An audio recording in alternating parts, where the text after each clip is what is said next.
Hello, we shall be discussing on digestion of food. What do you mean by digestion? Digestion refers to the breaking down or conversions of the complex food components into its simpler and absorbable form.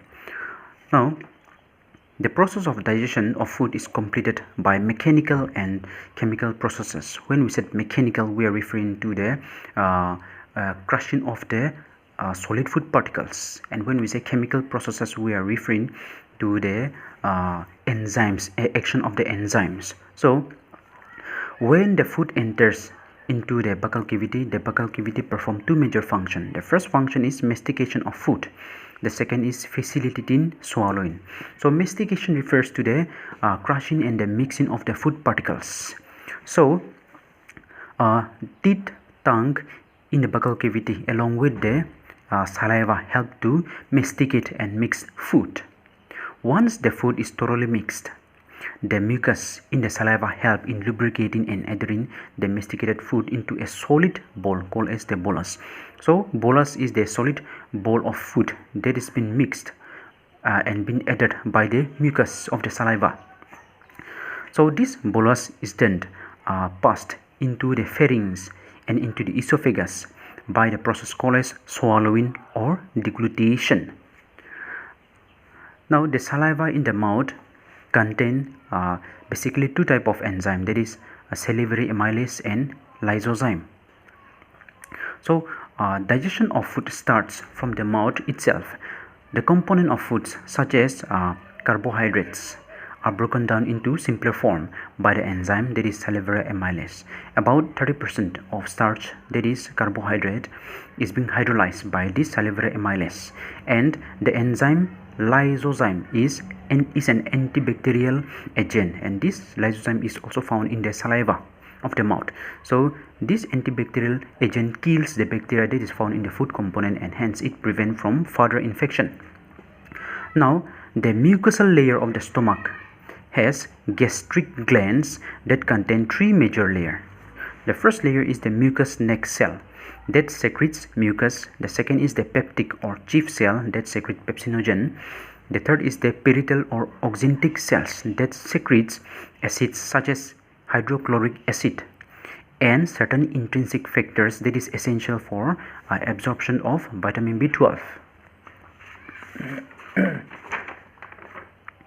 Now once the food enter into the stomach, it is stored for about 4 to 5 hours, where it get mixed with the gastric juice. So these are the gastric juice. Now it get mixed with the gastric juice by the churning movement of the stomach. At this stage, the stored food that is mixed with the acidic gastric juice is called as the chyme. Now the gastric juice, inactive pepsinogens, when exposed to this HCl, it gets converted into active pepsin. So this pepsinogen is being released by the peptic or the chief cell of the gastric glands. So food components like protein are broken down into simpler form like peptones and proteases by the enzyme pepsin, and food components like carbohydrates are broken down into its disaccharides or simpler form by the enzyme like amylase. There is also a special type of proteolytic enzymes that help to digest the milk protein for infants, that is the renin. So renin is a proteolytic enzyme that help to digest the complex milk protein. So this renin help in digestion of milk protein for infant children. Now the complete digestion of food is not done in the stomach, and hence therefore the undigested food from the stomach are passed on to the small intestine, where digestion is completed and maximum absorption occur. Once the undigested food enters into the small intestine, it is been acted upon by various type of enzymes. In the small intestine, the pancreas release its pancreatic juice. That means the pancreas release its juice that contain various type of enzyme like trypsinogen, chymotrypsinogen, procarboxypeptidases, amylases, and nucleases. So these are the enzymes which are being released by the pancreatic juice into the small intestine. Now apart from this, also there are various type of enzymes that is being secreted by other organs of the body. The second is the bile juice. This bile juice is being released or released into the gallbladder by the liver. So this bile juice from the gallbladder is released into the small intestine. So this bile juice contain pigment like bilirubin, biliverdin, and this bile juice help in the emulsification of fat. When we say emulsification, we are referring to the conversion or breaking down of this complex fat into its simpler form. Now the mucosal epithelium of the small intestine also release special juice containing a variety of enzymes like disaccharidase, peptidases, nucleases, and lipases, etc. So these secretions are called as succus entericus. Now the food components containing various type of components on entering into small intestine are being acted by all these type of enzymes.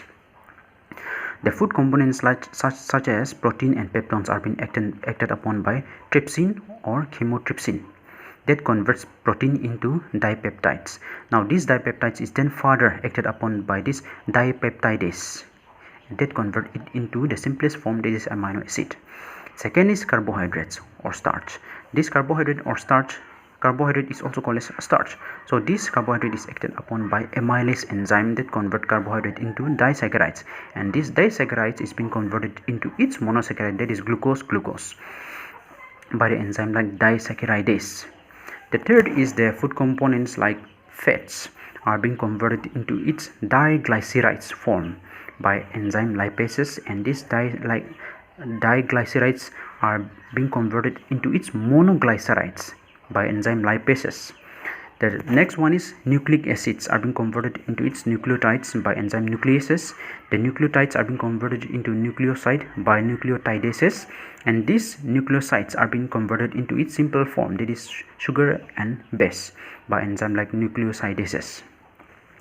So the breakdown of the above biomicromolecules occurs in the duodenum part of the small intestine.